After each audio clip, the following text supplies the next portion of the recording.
Gusto mo? Mukhang hindi na nga mapipigilan ni Nick ang temptasyon. Kung kailan daw siya nagdadayet. Kung ano-ano daw tong matatamis na niluluto ko. Ayaw pa kasing tigilan ng pagpapanggap. Eto ngang si Liam. Kung ako nga'y panira ng diet, ito naman panira ng video okay. O Jiva, siya lang talaga yung kumakanta. Tapos ang kinakanta niya, nursery rhymes. In fairness nga ay effective dahil tignan nyo naman, na busy siya. Habang nagbi-video okay nga yan si Liam, ito dumating na yung aking in-order. Chill nga lang kami dito sa bahay kahit ngayong weekend. Kaya naman umorder na lang ako ng milk tea. At eto nga, meron na naman akong mga in-order. Sabi nga nung nag-comment, wala daw natututunang maganda rito sa aking vlog. At puro lang daw ako bili ng kung anik-anik. Yes ko. Buti ba kung pinangutang ko sa'yo, Cherry? Ayaw nyo noon, free review na nga rito eh. At least hindi na kayo kailangan magbasa ng review. Dito pa lang sa akin ay nakikita nyo na. At wala rin naman akong i-recommenda sa inyo na hindi ko nagustuhan. Sobrang tuwang-tuwa nga ako dahil itong aking in-order. Itsura pa nga lang ay sob na ang cravings mo. Galing pala to dun sa in-orderan ko dati. Noong mga Giant Piatos at Vika. Dahil natuwa nga sila sa akin. Pinadalan nga nila ako ng burger at saka ng fries. Salamat, Tom Spring. Nagutom nga ako dun sa aking in-unbox. Kaya naman ito ako'y magluluto ng aking breakfast. Medyo late na nga rin ito kaya brunch ko na to. Gagamitin ko nga yung aking pan na pang crepe. So, prepare ko na nga yung ating mixture. 1 cup of all-purpose flour, 3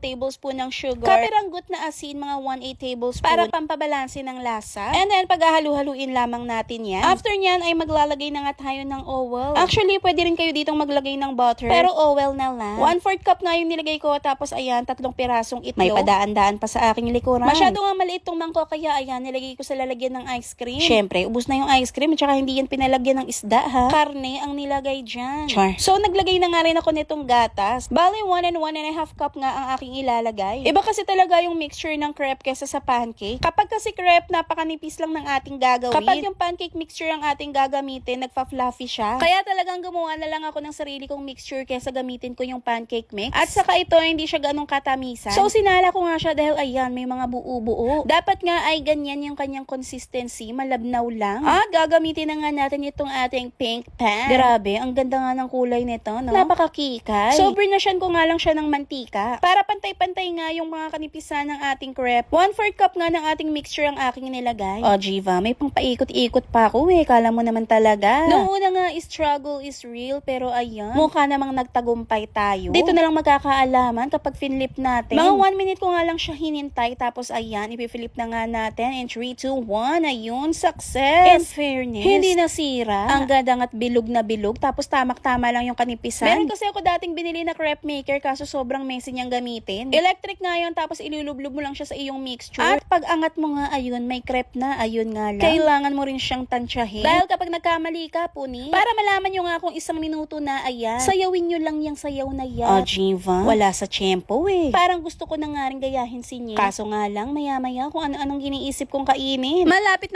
na nga ako ma-impluwensyahan ng Shomvo. Parang nai-inspire na ako, nabawasan na siya. Parang magkakalapit na kami ng timbang, Cherry. Eto nga ang pangalawang flip. Tignan natin kung successful pa rin. Ayun, muntik nga lang lumabas. Eto nga yung ating mga gagamitin. Syempre, lalagyan natin yan ng masasarap na fillings. Ayan nga yung mga hinahanap ng dila ko nung nakaraan, yung lotus biscuit. At saka yung matcha na palaman. Pero syempre, maglalagay rin tayo ng chocolate. Ayan ang paborito nila. Eto na nga yung pinaka-exciting na part. Kasi konting-konti na lang, malapit na tayong kumain. So, spread nyo lamang siya ng ganyan. At pwede na nga kayo ditong maglagay ng kung anumang prutas na trip nyo. Dahil medyo madamis nga yan, ayan, maglalagay nga tayo ng banana pang balanse. At medyo naka-LL, meron tayong pa-almonds. At ganito nga lang yung tiklop na ginagawa ko dito para naman mas madali lang. Hindi siya messy at hindi maghuhulog-hulog yung ating mga palaman na nilagay. Oh, Jivo, ang ganda ng ating pagkakaluto. May kaunting nogso-nogso lang. At eto namang lotus biscuit ang ating ilalagay. Kahit saan-saan nga ako nagpuntang supermarket, wala akong nakikita niyan dito sa amin. Ewan ko ba? At pag-check ko nga online, wala silang official store. Tapos medyo maharlika sa mga ibang nagtitinda. Pero dahil nagki-crave nga tayo, ayan, chinek out ko na. Medyo matamis nga rin to, kaya ayan, lalagyan ko ng banana. At nilagyan ko nga rin siya ng biscuit. Paborito nga ni Liam yung biscuit nilang yan. Kakaiba kasi yung lasa niya, basta masyarel. At ganun lang din, titiklop-tiklopin lamang natin siya ng parabang pako. At syempre, ito nga isa sa mga paborito ko. Ito naman, meron na siyang nuts kaagad. Green tea pala to, hindi pala matcha. Ewan ko ba kung anong kaibahan nun, pero magkalasa lang kasi sila. Tapos ayan, ang dami niyang almonds. Ito naman, hindi siya ganong katamisan. Kaya naman hindi ko na nilagyan ng banana. Pero kung gusto nyo, ay pwede rin naman. 6 nga yung aking nagawa, yung 2, palpa. Abay, syempre, hindi ko na pinakita, nakapunit-punit eh. Ganon naman talaga, dadaan muna tayo sa mga pagkakamali. At dapat matuto tayo sa mga pagkakamaling yun. Para sa mga susunod, we are wiser, stronger, and better.